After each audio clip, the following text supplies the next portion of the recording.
नमस्कार, मी पंढरनाथ ठोंबरे आपलं स्वागत करतो. आपलं चॅनल नक्की सबस्क्राईब करा, शेअर करा आणि लाईक करा. देशाचे गृहमंत्री आहेत अमित शहा हे गेल्या काही दिवसापूर्वीच महाराष्ट्रात येऊन गेले.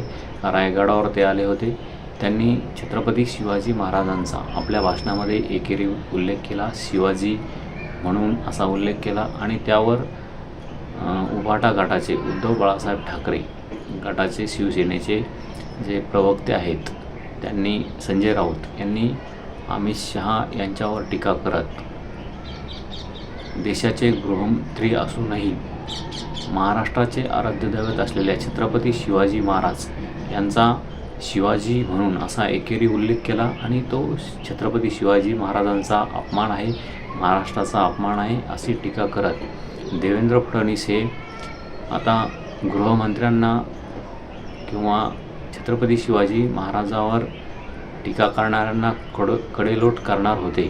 ते अमित शहा यांच्यावर कारवाई करणार का असा एक सवाल संजय राऊत यांनी गेल्या काही दिवसापूर्वी उपस्थित केला.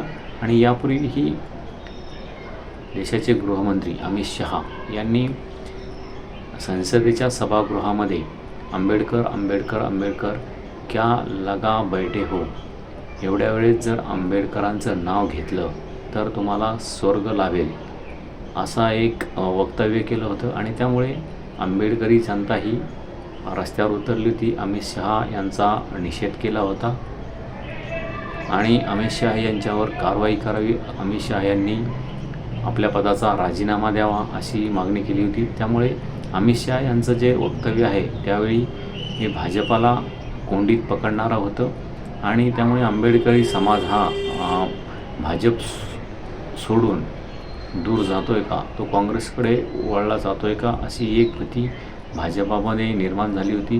त्यांची पाठराखण नरेंद्र मोदी यांनी त्यावेळी केली होती. आता पुन्हा महाराष्ट्रात येऊन त्यांनी रायगडावर पुन्हा शिवाजी असा उल्लेख केला. छत्रपती शिवाजी महाराज असं त्यांनी संपूर्ण नाव घेणं अपेक्षित होतं, सन्मानाने नाव घेणं अपेक्षित होतं. मात्र त्यांनी अनेक वेळेस आपल्या भाषणामध्ये शिवाजी शिवाजी असा उल्लेख केला. त्यामुळे विरोधी पक्षाचे जे नेते आहेत संजय राऊत यांनी अमित शहा यांच्यावर टीका केली आणि महाराष्ट्रालाही ते पसनी पडलं नाही. कारण अमित शहा हे नेते नेहमी आपल्या वरिष्ठ नेत्यांचं माननीय नामदार असा उल्लेख करत आपल्या वरिष्ठ नेत्यांचं, आपल्या पक्षातील नेत्यांचं नाव घेतात असतात. मात्र आंबेडकर आणि छत्रपती शिवाजी महाराज यांच्या संदर्भात त्यांनी जे उल्लेख केला, एकेरी उल्लेख करून त्यांनी जे वक्तव्य केलं ते खरंच ही भाषा देशाचे गृहमंत्री असलेल्या अमित शहा यांना शोभते का असा एक प्रश्न सर्वसामान्यांना पडलेला आहे आणि विरोधी पक्षालाही पडलेला आहे.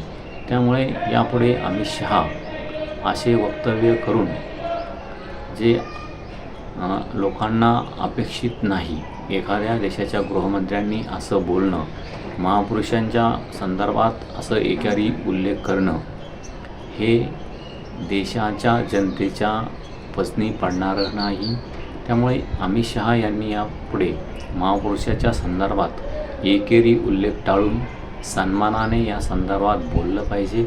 ही भाषा त्यांना शोभत नाही असं सर्वसामान्यांनाही वाटतं आहे. आणि या संदर्भात संजय राऊत यांनीही देवेंद्र फडणवीस यांना अशी जर वक्तव्य होत असेल महापुरुषाच्या संदर्भात तर त्यांनी योग्य ती कारवाई करावी, मग तो कोणीही असो असा एक सल्ला आणि अशी एक टीकाही त्यांनी केलेली आहे. त्यामुळे अमित शहा यापुढे महापुरुषाच्या संदर्भात बोलताना योग्य ते बोलतील का, चांगली भाषा वापरतील का, सन्मानाची भाषा वापरतील का हे येणाऱ्या काळात आपण बघूच. मात्र अमित शहा यांच्याकडून ही भाषा अपेक्षित नाही असं एकंदरीत दिसतंय. तुम्हीही तुमची प्रतिक्रिया नक्की कळवा. यापूर्वीही भाजपाचे एक राज्यपाल जे महाराष्ट्रामध्ये होते त्यांनीही महात्मा फुले यांच्या संदर्भात वादग्रस्त विधान केलं होतं. छत्रपती शिवाजी महाराजांच्या संदर्भातही वादग्रस्त विधान केलं होतं. त्यामुळे ही भाषा महापुरुषांच्या विरोधातली ही जनतेला संभ्रमात पाडणारी आणि पसनी पाडणारी नाही. त्यामुळे हे नेते, जे देशाचे वरिष्ठ नेते आहेत, त्यांनी महापुरुषाच्या संदर्भात योग्य ते चांगली भाषा वापरणं अपेक्षित आहे. आणि अमित शहा जे महापुरुषांचा एकरी उल्लेख करतात ते यापुढे थांबवतील का? आणि त्यांच्यावर कोणी कारवाई करणारं नसल्यामुळे ते देशाचे एक मोठे नेते म्हणून समजूतदारपणा दाखवतील का? आणि महापुरुषाच्या संदर्भात चांगली भाषा वापरतील का? हे त्यांच्याकडून अपेक्षित आहे.